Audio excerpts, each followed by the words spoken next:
Bienvenidos nuevamente a una charla más, a una nueva ocasión, a una nueva diálogo en esta mañana con David y Fauci. Quien les habla, David, y mi amigo y compañero de diálogo, de debates y de tertulias, Fauci Alejandro. Fauci, ¿cómo estás el día de hoy? Hola David, bien, aquí gracias a El Dios. clima por allá. Frío, ya empezamos aquí en temas de invierno, entonces ya estamos un poquito más fríos, pero bien, trabajando y dando todo aquí para poder hablarlo más de chévere. Hoy tenemos un tema bien interesante, ¿no?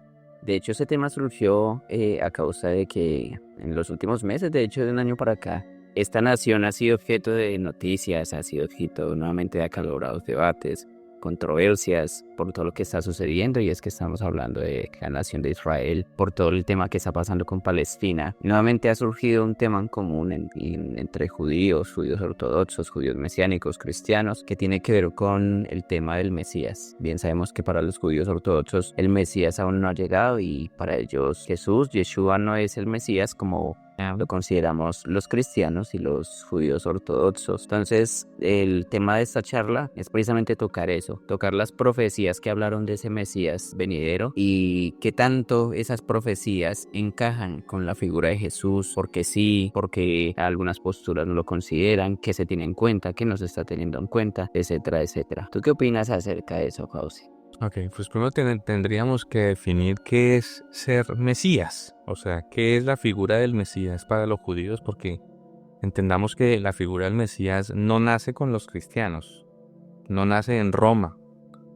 La figura del Mesías era una figura que viene de los judíos, del Mesías, del ser ungido, del escogido por Dios para gobernar, para una función en específica, ¿no? Un ungido para algo en específico de Dios. Por eso, cuando entendamos un poquito la figura del Mesías, vamos a decir, ok, eso es un contexto 100% judío, no es un contexto griego, romano, americano, no, 100% judío. Hay que por eso entender un poquito más cómo lo veían o cómo lo ven los judíos, más los de aquella época. Los judíos estaban esperando un Mesías davínico, o sea, que viniera a volver a reconstruir y levantar el imperio de David, del rey David. Por eso muchos ortodoxos, o por decirlo todos, dicen, no, Jesús o Yeshua no es el Mesías porque no levantó el reino de David, porque no trajo la paz, porque el Mesías tendría en sí unas características que aunque cumplió unas, no las cumplió todas, entonces no puede ser el Mesías. Y vamos, quisiera que lo miráramos uno por uno. ¿Cuáles son las características o cuáles son las profecías que representaba este Mesías? Pero ahora, el Mesías, entendiendo, es un ungido para algo en específico. El rey David fue ungido, entonces él fue Mesías para Israel, ¿cierto? Sansón fue ungido con un propósito en específico, entonces también fue Mesías para Israel. Moisés cuando estaba y dio las tablas de la ley, también en ese momento fue una especie de Mesías para Israel. Entonces han habido varios Mesías, pero el Mesías que se está esperando es el profetizado por Daniel, y que le conocen con nombre como el Hijo del Hombre, ¿sí? Un Mesías diferente, un Mesías que está por encima de todos los otros, que para nosotros, los que creemos en Jesús o en Yeshua, decimos el que cumple con eso 100% es Jesús, es Yeshua. Tú tocaste un punto muy importante, y es que a mí, como apasionado también de estos temas, sigo mucho a varios referentes judíos de ambas posturas, judíos ortodoxos y judíos mesiánicos. Y hay uno mesiánico en especial que me gusta mucho escuchar las enseñanzas de él, que se llama Steven Arik, y él era inicialmente judío ortodoxo. Y una de las cosas que él dice es que para los judíos, si bien Jesús sí es descendencia de David, no cumplió con las otras características que se supone debe traer el Mesías, que especialmente, y la principal, y podría yo decir que es por la que más ellos critican la figura de Jesús, es que no trajo paz. Ok. No restauró ese imperio de David que tanto añoraban. De hecho, recordemos que uno de los momentos en que Israel estuvo en la cúspide más alta fue durante el reinado de David y posteriormente de Salomón. Después de ahí se vio un declive bastante notorio que junto con las profecías de ese Mesías por venir hizo más añorada ese deseo de paz por parte de los judíos y de libertad. Que recordemos que cuando nació Jesús, Israel se encontraba en circunstancias de sometimiento ante un imperio extranjero, en este caso Roma, pero ya lo había estado también ante los griegos, los babilónicos. Entonces, es de entender, poniéndose uno en los zapatos de esa postura, el por qué para ellos era tan importante que cumpliera principalmente con esa visión de traer paz y libertad para Israel. Pero históricamente vimos que pasó todo lo contrario, incluso fueron expulsados de su tierra. Correcto. Ahora, pero lo ven por ese lado, pero no por lo que no han visto la paz que trae Jesús. O sea, ahí donde partimos las. Dime. Mi paz les dejo, mi paz les dejo, mi paz les doy. Y no como las dan en este mundo, sino diferente. O sea, la paz que Él trajo es una paz interna. Porque todos los que llegamos a estar sin Él y lo conocimos y tuvimos una relación y experimentamos el quién es Él, cambia totalmente nuestra forma de vivir, nuestra forma de ser y nos da una paz interna, una paz que no importa las situaciones, las circunstancias, estamos en paz porque sabemos que está el Espíritu de Santo Dios con nosotros. Esa es una paz diferente. Ahora, ellos esperaban que reconstruyera el templo, el templo, sino que volviera a edificar el reinado de David. Y lo hizo. Solo que ya lo hizo desde un reinado eterno, totalmente diferente. Dijeron, es que ¿por qué tenía que morir? ¿Por qué mataban a Jesús? Entonces, vamos paso a paso. Miremos, ¿tienes ahí una listica de las profecías, del por qué sí, qué se cumplió y qué no se cumplió? Sí. Dale. Vamos a ir tocando una lista. Yo me tomé el tiempo de preparar una lista de profecías y requisitos esenciales que el Mesías debía tener según lo establecido en la Torá y en las profecías, en los libros de los profetas. Entre ellos, que sería nacido en Belén. Para ello, por ejemplo, está la profecía de Miqueas 5:2 que dice: pero tú, Belén, Efrata, pequeña para estar entre las familias de Judá, de ti saldrá el que será Señor en Israel. ¿Y dónde nació Jesús? Está en Belén. En Belén. Aunque le decían Jesús de Nazaret. Después decían, ¿Nazaret? De ahí era la pregunta. ¿Por qué de Nazaret si se supone que tiene que ser de Belén? Pues nació en Belén, en Nazaret, pero creció en Nazaret. Pues es diferente, ¿no? Sigue. Yo creo que los judíos de la época fueron un poco precipitados a la hora de profundizar, ¿no? Porque Jesús, se le decía Jesús de Nazaret porque se crió en Nazaret, pero no hubo como esa intencionalidad de ir por decirlo, a las fuentes, indagar, ver si realmente había nacido en Nazaret o había nacido en Belén, como se había profetizado. También está el tema de que provendría de la tribu de Judá. ¿La cual? Sí, se cumplió. Literalmente, sí. En Génesis 49:10 dice: no será quitado el cetro de Judá, ni el legislador entre sus pies, hasta que venga Silo, y en él se congregarán los pueblos. Esa profecía está en Génesis 49:10, que fue cuando ya estaba a punto de morir Jacob, que dio sus últimas palabras y dio la profecía sobre su hijo Judá y sobre su descendencia, sobre su estirpe, aludiendo a que de ahí vendría un gran legislador, el Mesías. Ok. Que sería descendiente de David. Esa es primordial. De hecho, los judíos ortodoxos reconocen que Jesús cumplió esa profecía. En efecto, la genealogía tanto de María como de José, ambos descendientes del rey David, correcto. Tengo entendido que María descendía de Natán y José de Salomón. Corrígeme si estoy mal, pero sí. Está en Mateo, el primer libro de Mateo está la descendencia. ¿Tú qué opinas acerca de esas que hemos tocado? No, está bien. O sea, hasta el momento vamos bien. Descendiente del rey David. Pero toquemos las sensibles. Ahora, las fechas. O las que sería rechazado. Sí, el por qué no. Entonces, por ejemplo, si una que cuando yo la leí dije, wow, fue el libro de Daniel. En el libro de Daniel, cuando habla de las 70 semanas, dice algo muy interesante que yo no lo había visto. Daniel 27. Daniel 9. La sumatoria habla de 70 semanas y dice que desde la orden de reconstruir a Jerusalén habría 70 semanas, 69 hasta el Mesías príncipe, y otra semana más. Entonces, si lo hablamos en semanas, hablemos de semanas de 7 años. En semanas de 7 años serían una sumatoria de 483 años.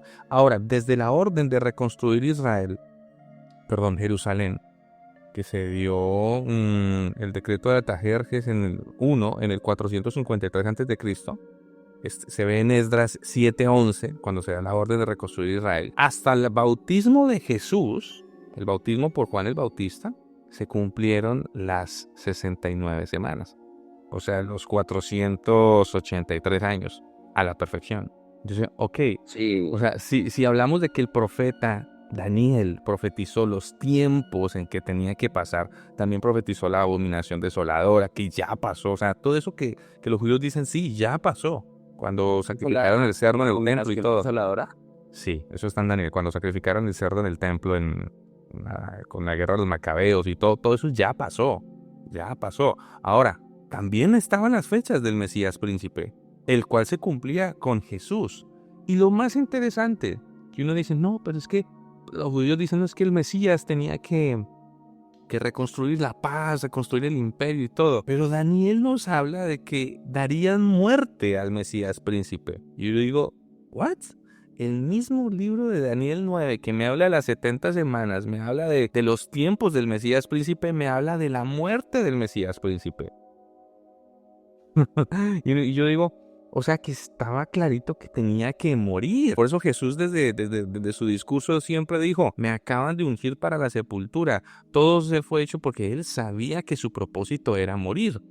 Y dicen, no, pero es que tenía que reconstruir la paz. Pero ¿cómo iba a reconstruir la paz en ese momento si el propósito de ese Mesías era morir? Y ahí donde el apóstol Pablo comenzaba a explicar y a decir, es que hay dos venidas. Y dice, no, ¿cómo va a haber dos venidas? Solo hay una venida del Mesías. No.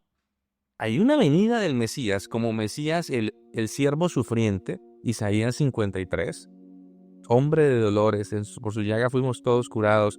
O sea, como oveja fue llevado al matadero, no abrió su boca, tal cual. Dice, no, es que se refiere al pueblo de Israel, también se refiere al pueblo de Israel, pero también se refiere, Isaías, estamos hablando de un profeta mesiánico, totalmente a profecías sobre el Mesías.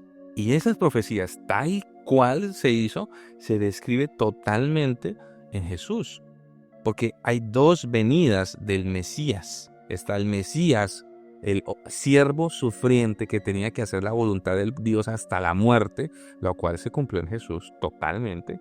Y está la segunda venida del Mesías, que ya es el Mesías en su visión davínica, o sea, en su formato de rey, para traer paz, para traer gobernar un control total en el mundo. Y es la misma visión que tenemos en el Apocalipsis, los cristianos, en el libro de Revelaciones, donde revela a este Mesías davínico.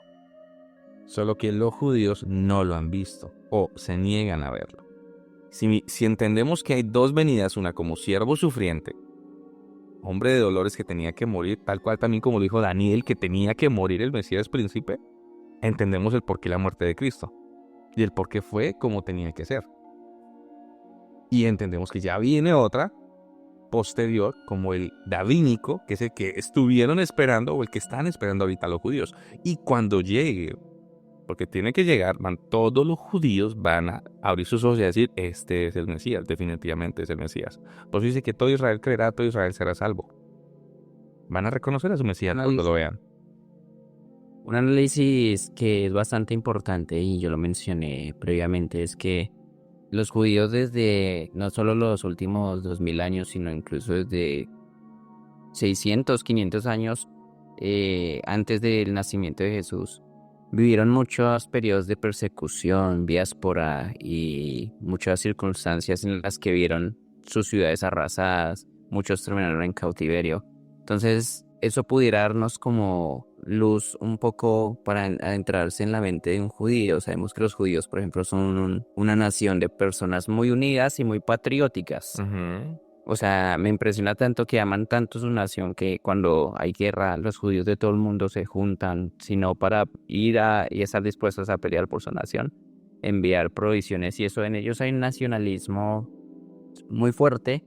Y incluso cuando Jesús estuvo en la tierra, sus discípulos quienes eran judíos, Claro. ellos incluso muchas veces interpretaron como cuando estés en tu reino, permítenos sentarnos uno a tu derecha, otro a tu izquierda, Judas, incluso la noción principal y la inicial que él tuvo acerca de su maestro es que iba a venir, iba a liberarlos del yugo de los romanos, que iba a conquistar, que iba a ser ese Mesías davínico que tú mencionas. Y incluso en los evangelios se muestra que hubo cierta desilusión a los ojos de Judas cuando se dio cuenta que el Mesías tenía que morir. Y claro, tú dices, no entendían por qué. Entonces, por ejemplo, ese versículo que nombraste, Daniel 9:24, es clave. Y me gustaría leerlo, dice así. Dice, 70 semanas están determinadas sobre tu pueblo y sobre tu santa ciudad para terminar la prevaricación y poner fin al pecado y expiar la iniquidad para traer la justicia perdurable y sellar la visión y la profecía y ungir al santo de los santos. Acá viene el contexto de lo que tú decías. El ángel Gabriel le da la visión a Daniel de las 70 semanas y se hace la operación, la multiplicación, que sería 70 por 7 años, da los 490 años que tú mencionabas, que iniciaron desde la reconstrucción de Israel Jerusalén. con el decreto para reconstruir Jerusalén hasta la llegada del Mesías. Ujú. Fueron 7 semanas de 49 años, tiempo desde el decreto para la reconstrucción de Jerusalén hasta que ésta se completara, 62 semanas, que serían 434 años, en que continúa el periodo de la reconstrucción hasta la llegada del ungido. Y la última semana, que son 7 años, durante esta última semana ocurren eventos clave, incluyendo la muerte del Mesías. Correcto. La muerte y resurrección. Es un punto, sí.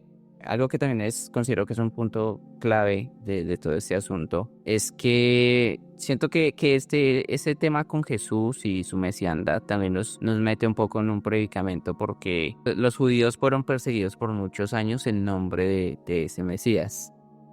Entonces, hubo persecución en nombre, sabemos que había intereses políticos y eso, pero en nombre de quién se hicieron todas esas cosas, de Jesús, que fue esa persecución que hubo por la Iglesia Católica, incluso durante la Reforma. Martín Lutero se sintió bastante frustrado de no poder convertirlos y él empezó a hablar mal de los judíos. Ideas que hicieron eco cientos de años más adelante en la cabeza del señor del bigote que no podemos nombrar. Entonces digamos que considero yo que, analizándolo desde la mentalidad de un judío ortodoxo, el nombre de Jesús les ha traído más complicaciones que esa paz que ellos esperan del Mesías y esa forma en que visualizan al Mesías como rey, pero no aceptando, por decirlo así, la venida sufrida que iba a tener inicialmente, que también es profetizada en Isaías 53. Ujú. ¿Qué opinas acerca de este análisis interno? Es que está muy bueno porque ahí entendemos el por qué los judíos se niegan a creer en Jesús.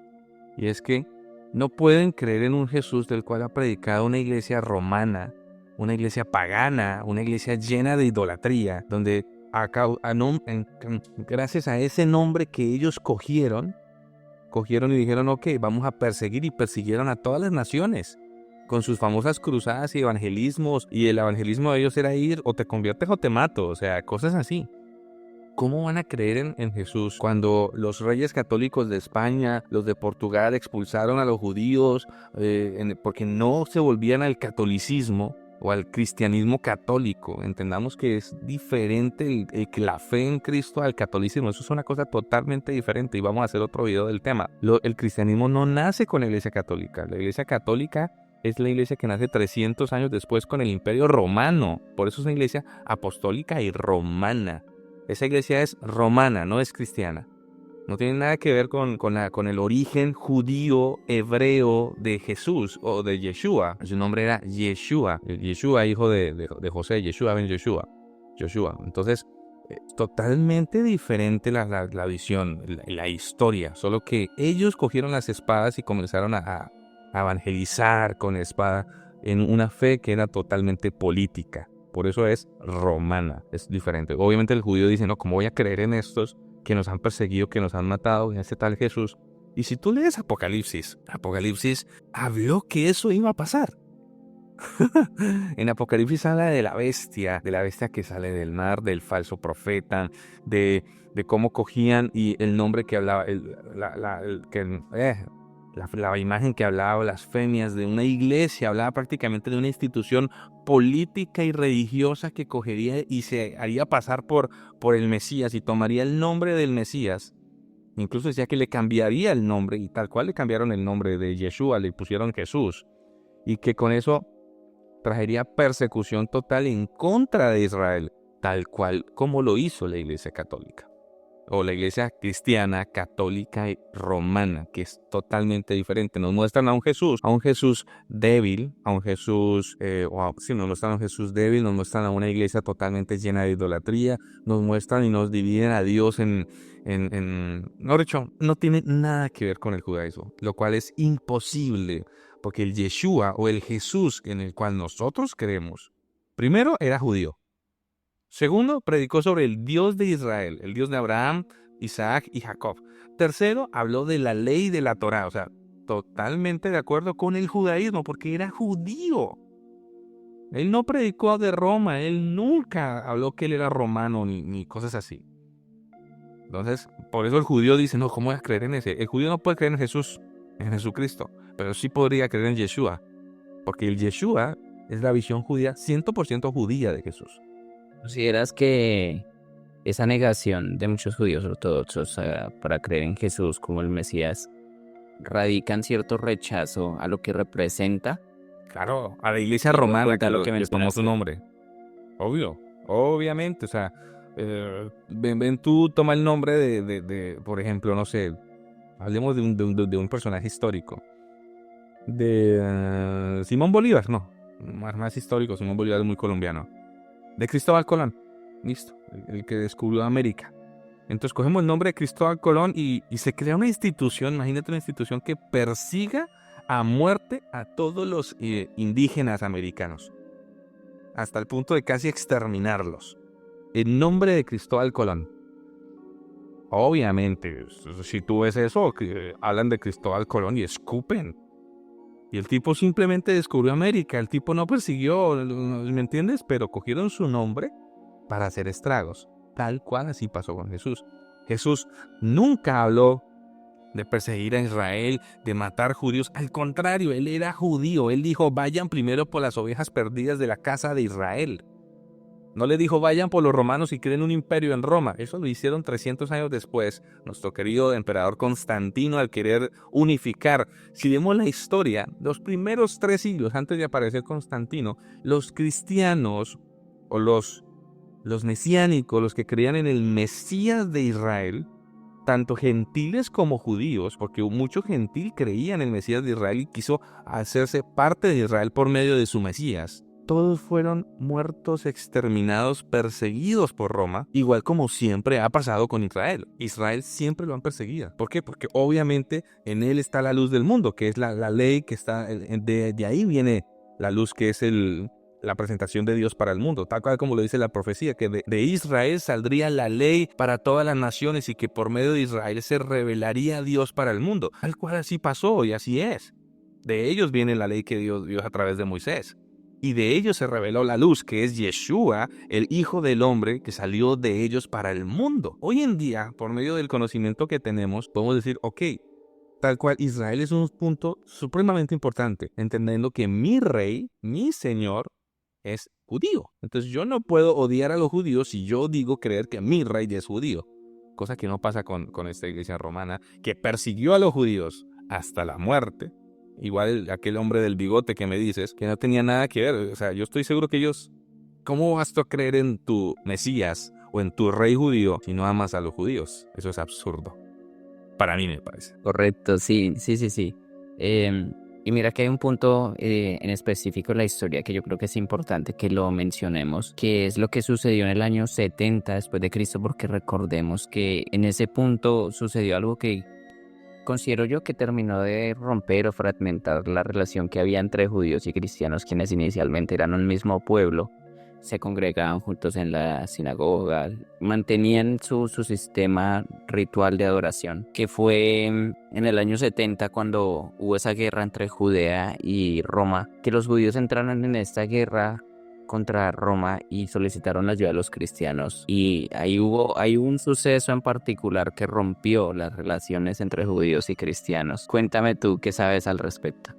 Empezando que se les llamó cristianos en la traducción que tenemos a los que seguían a Cristo, pero la palabra no es cristianos, la palabra porque Jesús era el Mesías, ¿cierto?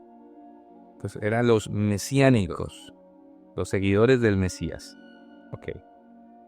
Según la traducción que miramos, porque si lo vemos en hebreo, la palabra es Mesías. Entonces, los judíos y los creyentes mesiánicos, tanto judíos mesiánicos, porque los discípulos eran judíos, Pedro le predicó siempre a los judíos y había una gran comunidad de judíos mesiánicos, como los gentiles mesiánicos, que querían unirse a la nacionalidad de Israel por medio del Mesías. Al año 70, la destrucción del templo, la guerra que tiene Israel con Roma, ellos obviamente buscando su libertad de la opresión romana, los judíos empezaron la guerra, invitaron a los cristianos y los cristianos dijeron no, nosotros no vamos a ir a esa guerra. Y ahí dijeron, ok, entonces si ustedes no van a la guerra con nosotros, ustedes no hacen parte de nosotros. Y se separaron. Pero si ustedes no van a la guerra, no van a pelear por nuestra nación, por nuestra tierra, por nuestro templo, por nuestras tradiciones, ustedes son otra cosa, no son judíos. Porque inicialmente creían que eran judíos. Dime. ¿Qué causó esa guerra? No, pues obviamente el quererse separar del imperio. Sí, pero recuerdo que ellos estaban bajo el yugo romano. De hecho, Jesús dio la instrucción clara de que no se rebelaran contra Roma, que incluso es donde está aquel versículo donde dice, llegará el día en que tú, Jerusalén, te verás rodeada de ejércitos, que lo que se dice es que esa profecía se cumplió en el año 70. Los judíos empezaron a sublevarse, cosa que Jesús, por lo menos a sus discípulos y a sus seguidores, les había dicho que no lo hicieran. No aún. No todavía, exactamente. Y lo que pasó fue que ellos se sublevaron, por decirlo así, sin autorización previa. No, tenían que hacerlo. Así tenía que ser porque tenía que ser cumplida la Pero no palabra. todavía. Pero obviamente sabemos que lo que eso causó para el pueblo judío fue 2000 años de persecución, porque sabemos que ellos perdieron esa guerra y tras esa guerra perdieron su tierra, su tierra ancestral, porque el emperador lo que hizo el emperador de Roma, que no recuerdo en este momento cuál era, los expulsó y fue donde empezaron a deambular por todo el mundo, que posteriormente esa zona fue ocupada por árabes. El territorio fue llamado Palestina y bueno, surgió ahora todo ese conflicto que hoy en día conocemos. Sí. Pero sí me llama mucho la atención ese preciso momento de la historia, porque tal como tú decías, a los judíos mesiánicos y a los gentiles que creían en el Mesías se les llamó cristianos por primera vez en Antioquía. Eso se nombran Hechos de los Apóstoles. Y hoy en día, por ejemplo, escuchando a muchos judíos ortodoxos, algo que me llama la atención es que hablan con cierto resentimiento hacia Jesús, muchas veces incluso de una forma incluso un poco irrespetuosa hacia Jesús y sus seguidores. Incluso muchos referencian que el cristianismo inició como una secta judía. ¿Es cierto? Y lo que tú dices. Igual que la secta de los fariseos, igual que la secta de los saduceos, los judíos tenían muchas sectas. Y algo que se sabe también es que durante la época de Jesús, incluso años antes de que naciera Jesús, habían nacido muchos autoproclamados mesías. De hecho, eso fue lo que dijo Gamaliel en Hechos de los Apóstoles cuando dijeron, si la palabra de este hombre que llaman el Cristo, si es una mentira más, está destinada, no es necesario perseguirla porque solita va a caer por tierra. Ajá. Y eso que tú dices es cierto, ya habían surgido muchos autonombrados mesías que de hecho muchos habían sido ejecutados también por Roma. ¿Consideras tú que eso pudiera también hoy en día fue ser como un motivo de análisis en el que dicen, pues si este Jesús o Yeshua fue crucificado también, independientemente Igual que de todos los cumplir otros. otros requisitos, fue uno más falso, igual que todos los anteriores. Claro, ahí está. Pero hay una diferencia gigante y es que él fue crucificado o él fue torturado y asesinado tal como él dijo que iba a hacer. Él tenía sus seguidores, sus 12 seguidores, y 11 de ellos continuaron con la labor después porque entendieron lo que pasó, vivieron en carne propia la resurrección de Lázaro, vivieron en carne propia los milagros y las hazañas que hacía, vivieron en carne propia la resurrección de él mismo.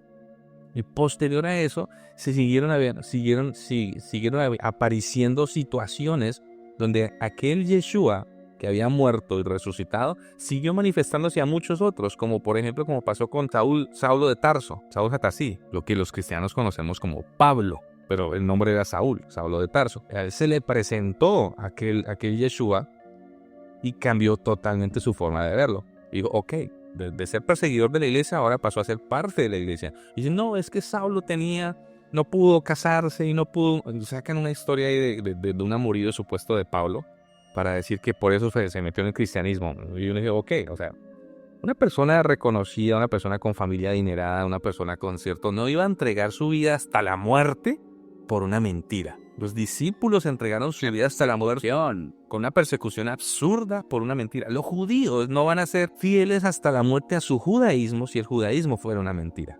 No es una mentira. Lo que pasa es que Jesús o Yeshua vino a completar. Jesús dijo, yo no vine a quitar la ley, sino a cumplirla, a completar el pacto. Porque antes de Cristo no había perdón por los pecados de muerte. Después de Cristo, Él es el perdón por el pecado de muerte. Eso es totalmente diferente. Otra cosa que dicen los judíos, pero es que como es un sacrificio, los sacrificios humanos están prohibidos por la Torá. Y tienes razón. ¿Cómo me explicas tú eso, David? La Torá prohíbe los sacrificios humanos. Y entonces, ¿por qué sacrificaron a Jesús? Te maté. Horas. Ishless. Sí, porque de hecho exactamente justo en el Antiguo Testamento hay un pasaje que es un poco incluso ambiguo y polémico con la hija de Jefté, ¿recuerdas? pero- Los jueces que... Pero eso lo hizo el rey no siguiendo la Torá. Eso es otra cosa. Exacto.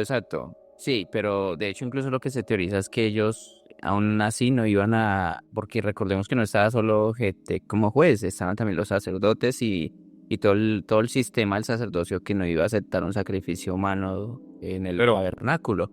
Entonces lo que se teoriza es que la forma en que la entregaron fue la entregaron al servicio del templo, o sea, que sirvieran el templo y ayudara a los levitas. Es de Fue una feo. buena posibilidad. Sí, Que esa historia es muy yo dura. también guardo esa esperanza. Sí, porque esa historia es muy dura. Entendamos también que en los pueblos paganos sí sacrificaban a sus hijos. Eso era... Y de hecho, y eso. de hecho, usted estaba más familiarizado con los pueblos paganos que con el propio Dios de Israel. Tampoco conocía realmente a su propio Dios, que en el momento en que estaba en esa batalla, le hizo un juramento como el que se le hacía a los dioses paganos. Exacto, correcto. Entonces, por ejemplo, en el tema del sacrificio del Mesías, no sabría decirte que me corchaste. Porque es que no es un sacrificio humano. Yeshua no fue un sacrificio humano. Yeshua fue una inmolación. Por eso él dijo claramente, a mí no me quitan mi vida, yo la doy. No me pueden matar si yo no les doy. Él siempre antes de ir a la muerte dijo, me están preparando para la tumba. Le advirtieron, le dijeron, en Jerusalén te quieren matar, hay persecución en contra tuyo. Él dijo, lo sé, para allá voy, tiene que cumplirse. ¿Qué tenía que cumplirse? Isaías 53, el siervo sufriente. Tenía que cumplirse. Él dijo, tengo que ir a morir. Es el propósito. En el monte cuando estaba allá orando y sudaba como gotas de sangre, decía, Padre, si es posible, pasa de mí esta copa. Tengo miedo. Era humano, todos tenemos miedo sabiendo que nos van a matar.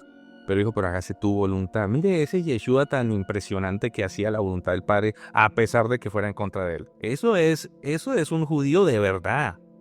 tal como pasó con Daniel, como pasó con Sadrach, Mesach y Abednego cuando los echaron al horno de fuego. No me importa, yo no voy a arrodillarme ante la estatua de Nabucodonosor, mátenme. Eso sí es un judío de verdad. Ahora, Jesús no fue un sacrificio humano, fue una inmolación, tal cual como pasó también con los macabeos, con la guerra de los macabeos, cuando hombres se inmolaron para salvar a su pueblo. Y en esa de los macabeos, ahí sí los judíos dicen, sí, y se tiene en cuenta esa inmolación, pero en la de Jesús no, es igual, es la misma figura jurídica según la Torá. Sí se puede esa figura jurídica. Entonces no es un sacrificio humano, queda claro, listo, ¿qué más?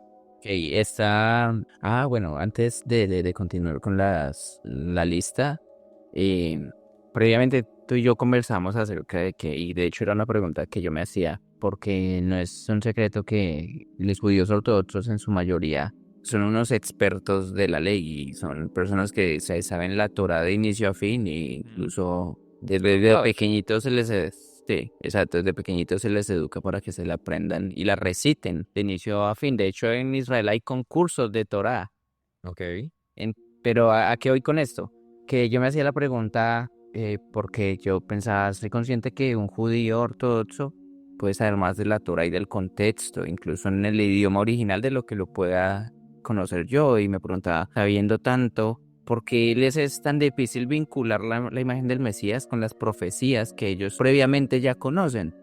Si se cumplió tal cual. Y recientemente escuchaba una charla de ese judío que era un judío ortodoxo, actualmente es judío mesiánico, Steven Arik, y él decía que en Israel, específicamente los judíos, se preparan en la Torá más que para entender la teología, a pesar de que se la aprenden, la recitan y todo, para aplicarla. Entonces digamos que muchas veces no profundizan tanto en la teología de lo que está profetizado. ¿Me hago entender?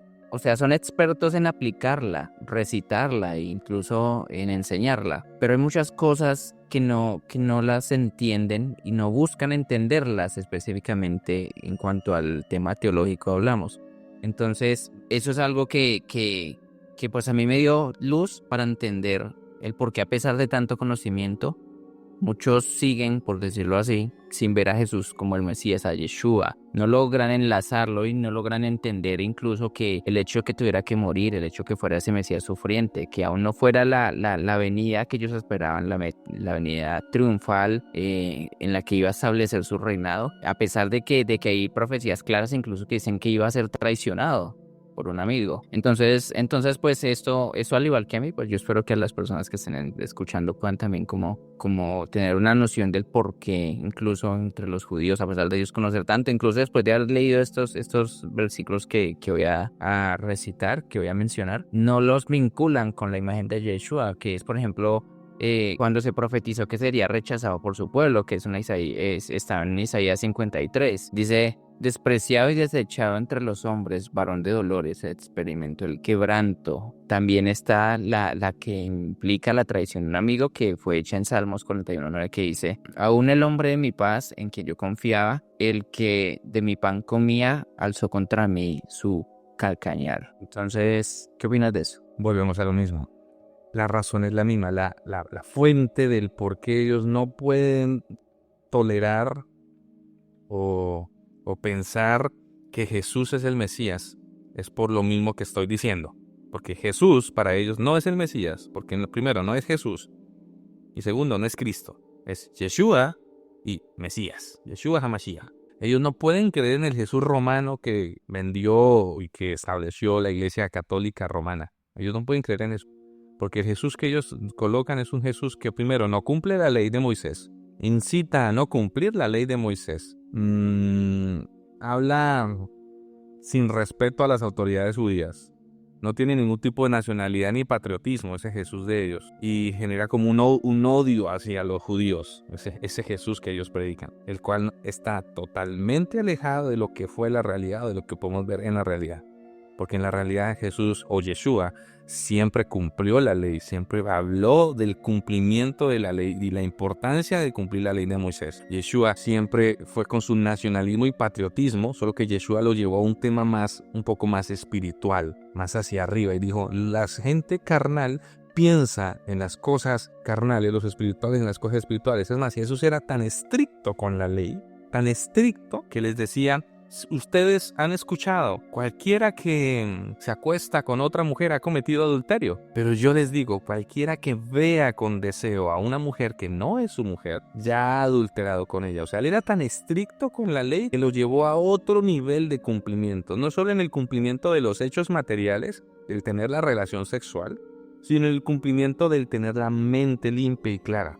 Eso es una exigencia aún mayor del cumplimiento de la ley, porque él dijo: han entendido mal, tanto que los romanos o los gentiles que no conocen de ley dijeron: no, es que Jesús no cumplía la ley porque sanó en sábado.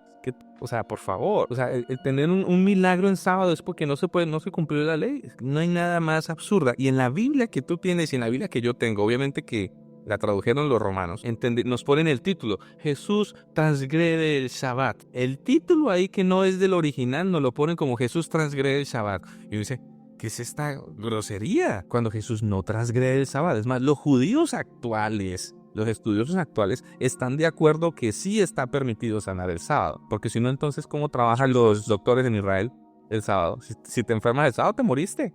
No, sí se entiende ahorita que sí está permitido. Si hiciéramos un estudio de lo que creen los judíos actuales referente a la ley, estarían totalmente vinculados con Jesús y dicen: Jesús era un reformador de la ley hace 2000 años. El comer, en alimentar al hambriento el sábado, que porque los discípulos recogieron espigas. ¡Ay, transgredió porque no se puede cegar en Sabbat! No, ellos no estaban cegando. Sí podían recoger para su sustento y alimentación. ¿Por qué? Porque hay leyes por encima o sea, en situaciones específicas se puede saltar una ley, como en el caso de la vida. No hay ley por encima de la vida. Tal como pasó, como Jesús les explicó. En el caso, ¿vieron ustedes lo de los panes con el ejército de David? Cuando le dieron de David santo. ¿Por qué? Porque la vida está primero. Por eso ellos podían coger y no estaban cegando para ir a vender, estaban comiendo lo que estaban cultivando, lo que estaban cogiendo de las espigas de la mano. Pero entonces dicen los que no conocen la ley, los gentiles, que fueron los que tradujeron, los que formaron toda una doctrina diciendo: Jesús dijo no a la ley, cero quite ley, quitemos el judaísmo totalmente, que fue lo que obviamente un judío dice: ¿cómo es esto? Esto es absurdo pensar eso. Y ahora donde entran los mesiánicos y dicen: no, Jesús nunca dijo eso. Jesús siempre fue un judío 100% judío. Es más, algunos lo vinculan con los fariseos. Dicen, unos dicen que Jesús era un fariseo. Y yo digo: ¿qué? O sea, ¿tú qué piensas, mi querida David, si yo te dijera que podría ser cierto que Jesús era un fariseo? ¿Te cabe en tu concepto cristiano? ¿O te rompe de una tu concepto? No, me rompe. Y mira que algo de lo que mencionas también es importante, lo celoso que era él, tanto con la ley, el cumplimiento de la ley, que lo vemos cuando sacó a los mercaderes del templo, que dice: escrito está, mi casa será llamada casa de oración. O sea, era tan celoso de la ley y del respeto hacia las leyes del templo específicamente y el sistema de adoración, que ahí uno entiende el por qué se ofendió tanto cuando entró al templo y vio que lo habían convertido en una plaza de mercado. Sí. Cuando su propósito era estricto y específico para la adoración y bueno, todo el sistema de ofrendas. Yo te iba a preguntar algo que mencionaste ahorita, pero se me fue de la cabeza. No.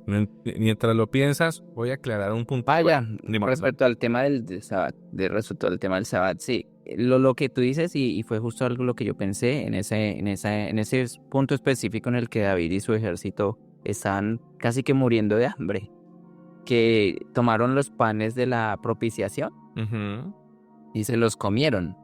Entonces, y lo que tú dices es importante, la vida está por encima. Que de hecho, cuando Jesús sanó al paralítico, dijo: ¿acaso está prohibido hacer bien el día de descanso? Y eso No estaba trabajando, es correcto. estaba haciendo bien. Estaba haciendo bien. Sí, continúa.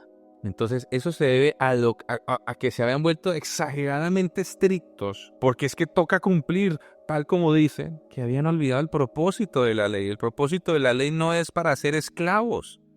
El propósito de la ley es para enseñarle a las personas a hacer lo correcto, a hacer lo bueno.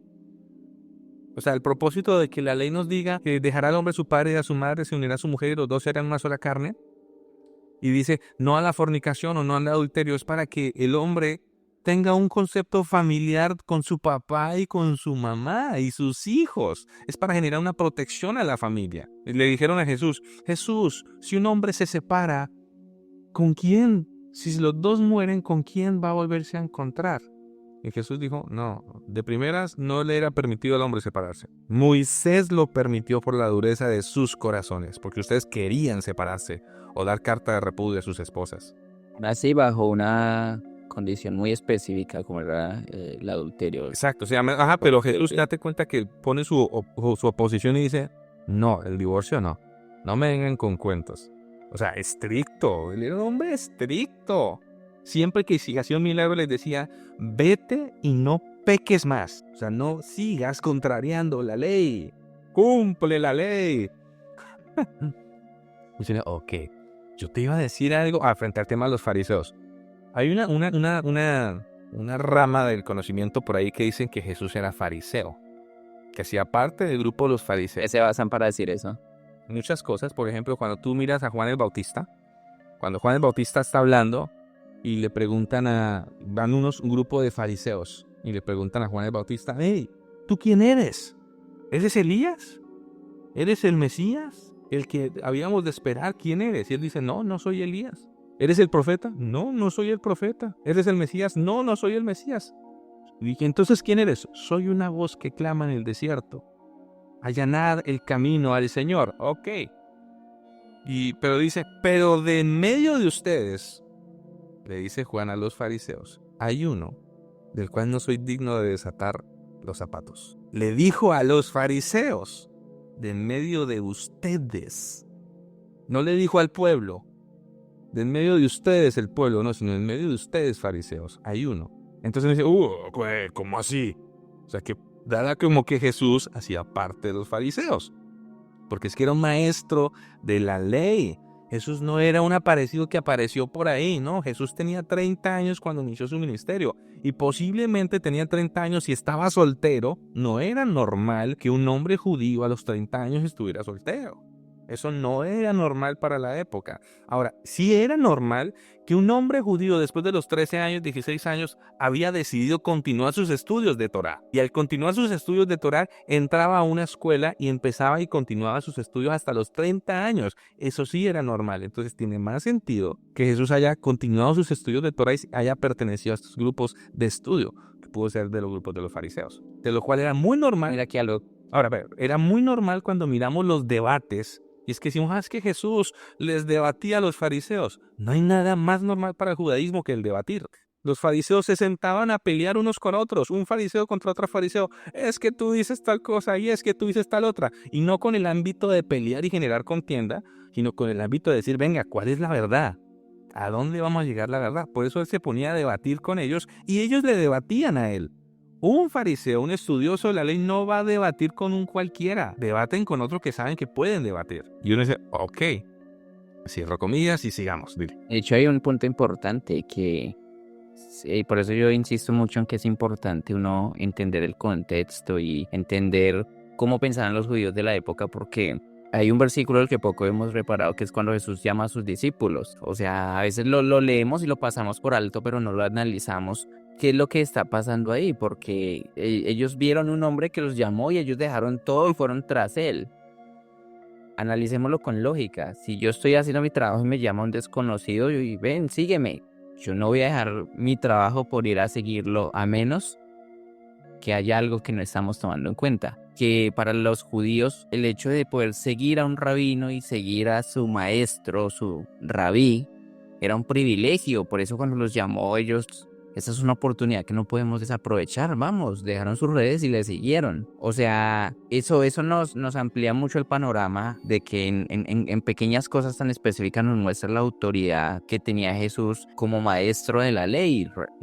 Y por eso todos lo llamaban rabí. Y lo que tú dices, debatía, e incluso hoy en día en Israel algo que se ve mucho, que de hecho pasa mucho en el tema incluso turístico de cristianos que van a Israel. Los judíos están siempre abiertos para debatir y hay debates entre cristianos y judíos. O sea, los judíos son una sociedad que son muy intelectual y siempre están abiertos al debate. Entonces, pues me llama mucho la atención, también teniendo en cuenta que Jesús desde los 12 años, cuando fueron al templo, los maestros de la ley ya lo debatía con ellos y hablaba al respecto acerca de los temas de la ley. ¿Recuerdas ese versículo que está en Mateo, cuando dice en los asuntos de mi Padre Debo estar? Qué curioso que Jesús a los 12 años esté en el templo mirando cosas del templo. Lo mismo que te digo, normalmente en la historia, para que un hombre, digamos, después de los 13 años, 14 años, cuando ya se volvían hombres, era que trabajo, esposa y abrir familia. Jesús no pasó eso. Jesús no lo mandaron para el trabajo y no lo mandaron a la esposa, no lo mandaron a hacer eso que era lo normal en la tradición. ¿Por qué? Porque ahí es donde vienen otros estudiosos que dicen, porque seguramente había dos caminos, el camino de la familia y el camino del estudio teológico. Y posiblemente Jesús continúa el estudio teológico que era hasta los 30 años. Y a los 30 años comienzan el proceso, por ejemplo, de armar su séquito, por decirlo así. Casualmente, Jesús comenzó su ministerio a los 30 años, lo cual cumple también con esa visión de que estaba estudiando Torá. No como dicen por ahí algunos gentiles que se fue a Egipto o ¿a dónde? la India? A la India a aprender las tradiciones gnósticas. Es que se meten en unas películas, hermano, porque es que para muchos cristianos Jesús era todo menos judío. Jesús era gnóstico, Jesús era, no sé si hablaba con chamanes, Jesús era de todo menos judío. Cuando la Biblia y la historia nos deja totalmente claro que Jesús era un judío 100%, 2000%, hermano. Jesús nos vería a nosotros y yo creo que ni nos hablaría porque nosotros seríamos... Es más, era tan judío, hermano, que cuando fue la mujer sirofenicia, decir, maestro, mi hija está atormentada por un demonio, sánalas, yo sé que si tú oras sanas. ¿Qué fue lo que le dijo Jesús? Incluso fueron los discípulos los que dijeron, maestro, ayúdame. No, pero... Porque empezó a perseguirlos y él la ignoró. Sí, que fue cuando le dijo que no está bien tomar el pan de los hijos y dárselo a los perros. Pan judío que para los gentiles eran perros. Incluso eso cuando ya le dijo, pero incluso los perros toman de las migajas que caen de la mesa de sus hijos. Grande es tu fe, tu hija ha sido sanada. O sea, impresionante, hermano. No era ese judío que nos presentan que quería estar con gentiles por ahí y nada. Era un judío totalmente radical. Tan así que le dijo a le dijo a sus discípulos, no vayan a los gentiles, vayan a las ovejas perdidas de la casa de Israel. Después de su muerte y resurrección, es cuando llama a Pablo. Y a Pablo le dice, ve a los gentiles. Ahí cambia el formato. Eso es otra cosa, dime. Una pregunta que me surge, eso que mencionaste anteriormente del oficio, habían dos caminos, el oficio familiar y seguir formándose en la Torá, el ministerial. ¿Eso podrá implicar que Jesús no ejerció la carpintería como comúnmente se cree? Es posible, es totalmente posible. Aunque era carpintero igual que su padre, porque su padre era carpintero, aprendió el oficio, pero en ningún lado veo que Jesús hubiese tenido un negocio o que haya ejercido la carpintería. No lo veo. No, o sea, son 15 años de su vida perdido haciendo ¿qué? ¿Siendo carpintero? No lo veo siendo carpintero. Pero sí aprendiendo todos los años perdidos en este sentido histórico. Sí, de hecho esos años perdidos, yo no sé, la gente tiene a veces una mente muy inquieta porque no menciona qué hizo esos años perdidos y lo más lógico sería pensar lo que tú dices.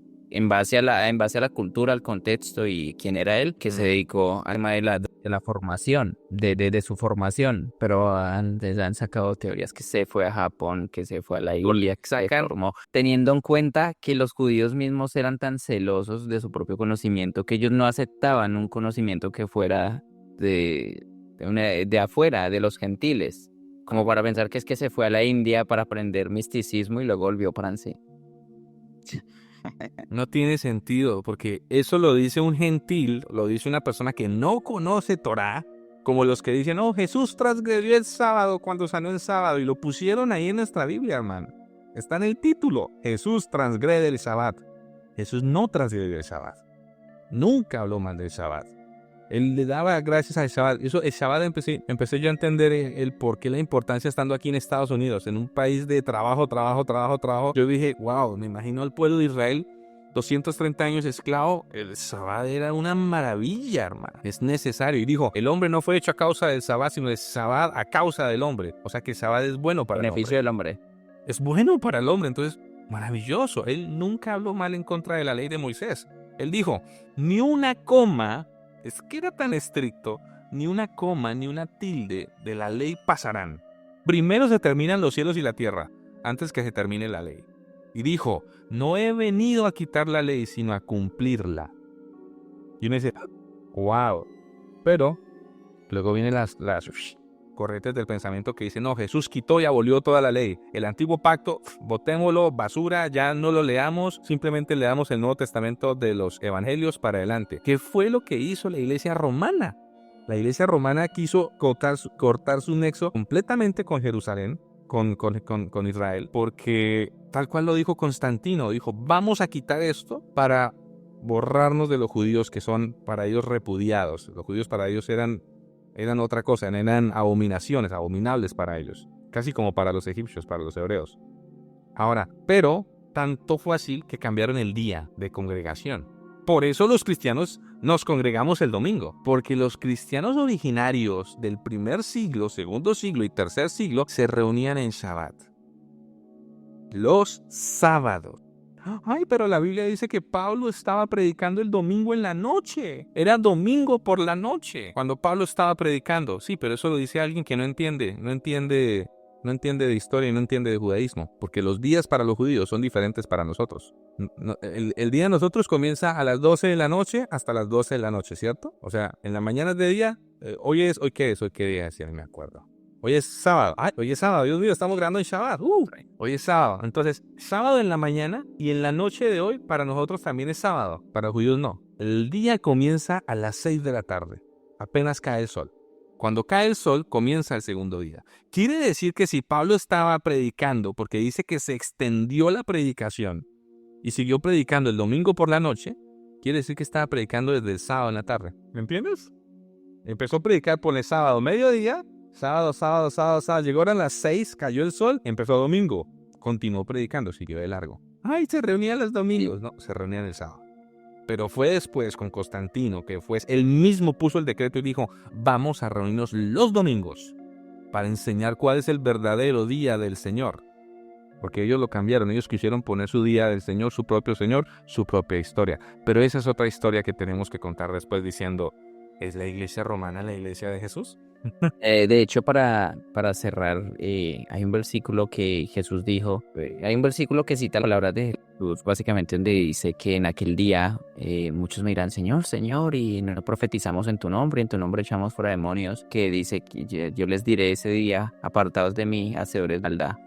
Cuando vamos al idioma original, ese hacedores de maldad, muchos, incluso en el cristianismo han dicho que es a los que no eran mal. dirigentes, la oración, en buscarlo, pero lo que el idioma original se refiere, apartados de mí, ustedes hombres sin Torah, sin ley, o sea, que no cumplieron, o sea, menospreciaron la Torah y la ley y vivieron de acuerdo a su idea liberal. Es que Entonces, o sea, hasta en eso sigue siendo estricto. y ahí es donde está el peligro de lo que te mencionabas, del estar sin la ley. O sea, un hacedor de maldad, ¿yo cómo voy a saber qué es bueno y malo si no tengo la ley que me diga qué es bueno y qué es malo?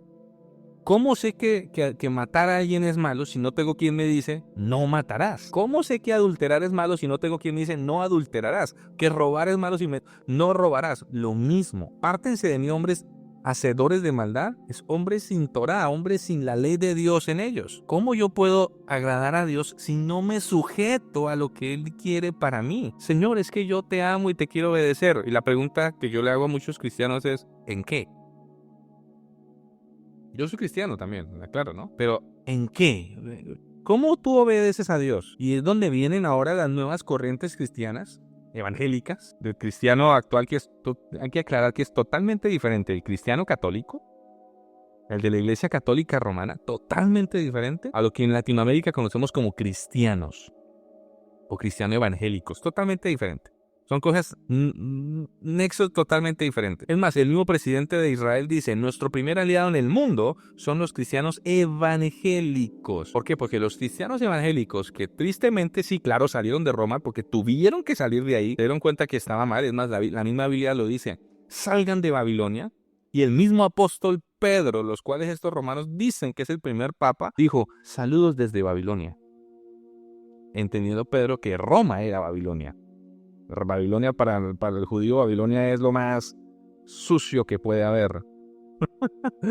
Entonces, los cristianos evangélicos, cuando ahora vienen las nuevas doctrinas, como les falta la Torá, ¿no? y Roma hizo todo lo posible por desvincularnos de la Torá, se inventaron nuevas normas, como que la falda de blue jean, la vestidura, como que la corbata para ir a la iglesia, como que hombres no pueden comer la comunión y que las mujeres, o sea, se inventaron una mano de cosas que yo digo, no hay nada más fuera de la Torá bíblica, o sea, no cumplimos los mandamientos de Moisés, pero ahora sí queremos cumplir puro mandamiento hecho por hombre. Digo, hay algo que se salió totalmente de concepto. Y dice, no, es que tenemos que volver a la senda antigua. Vuelvan a la senda antigua, porque ahora hay cristianos que dicen, no, es que la mujer se puede vestir pantalón, no pasa nada. Y otros dicen, no, hay que volver a la senda antigua, porque la Biblia dice que hay que volver a la senda antigua. Pero lo que no entienden es que la senda antigua no es lo de hace 30 años. Tal vez eso es la senda antigua para nosotros, porque yo veo un señor con 70, para mí él es antiguo, ¿cierto? Pero esa no es la senda antigua en que habla la Biblia. La Biblia tiene 4000 años. La senda antigua es lo que hace 2000 años pasó con los judíos discípulos del Mesías. Esa es la Hay ciertas normas que sí ya no son necesarias, ¿no? Como el tema de la circuncisión, ¿no? Ahí habría que... Sí y no. por ahí los judíos. No, en el caso de los gentiles. Incluso ahí está el tema con Pablo cuando envió la carta, creo que está en Galatas, de donde habla de la Cesato por el Espíritu, continúan ahora por la ley. ¿Quién los fascinó, Gálatas insensatos? Ahora, pues toca extender esta charla a una segunda parte. Yo creo porque se están escuchando y hayan llegado hasta acá, que quedan segunda parte, no lo será en los comentarios porque incluso hay muchos puntos que son importantes de tocar, e incluso uno que yo quiero tocar es también el tema de Israel y Palestina hoy en día y por qué las personas hacen mal hoy en día al colocarse en contra de Israel y todo el desconocimiento que está habiendo al respecto de este conflicto. Yo creo que tanto las ideas progres que hoy en día corroen el mundo han ensuciado la mente de muchas personas y han villanizado a Israel de una manera injusta. Entonces ese tema considero que es bueno tocarlo también y continuar con este. Correcto.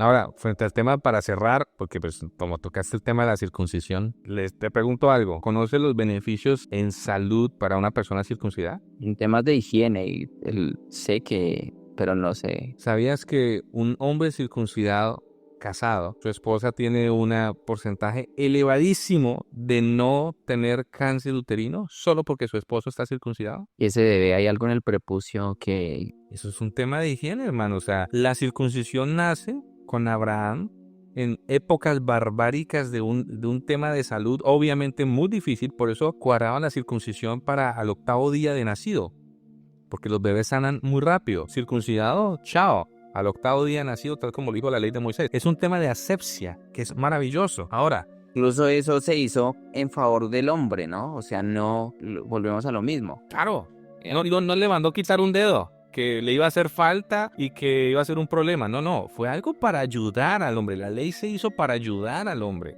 para que fuera bueno para el hombre. Incluso algo que sí es de los beneficios que tenía yo consciente es que al momento en el que el hombre judío iniciaba su vida marital, de relaciones con su esposa, no sufría. Correcto, que es lo que... Exacto, porque se pega. Bueno, pues es otro tema ahí para adultos. Pero bueno, oigan aquí, cuando aparece Pablo, y Pablo entra realmente el original evangelismo, predicando a Yeshua HaMashiach, el Mesías de los judíos para el mundo, ahí donde se cumple la palabra de que de Israel saldría la ley para el mundo, eso se cumple en Yeshua, para que todos los judíos que me escuchan. Pablo dijo, no se circunciden. ¿Por qué? Por el riesgo tan elevado que era circuncidar a un hombre mayor, adulto, hace 2000 años. Entonces dijo, ¿por qué voy a obligar? Por eso Pablo se dio cuenta y dijo, hay muchas mujeres gentiles que se convierten al judaísmo porque las mujeres gentiles simplemente pasan por un bautismo y ya.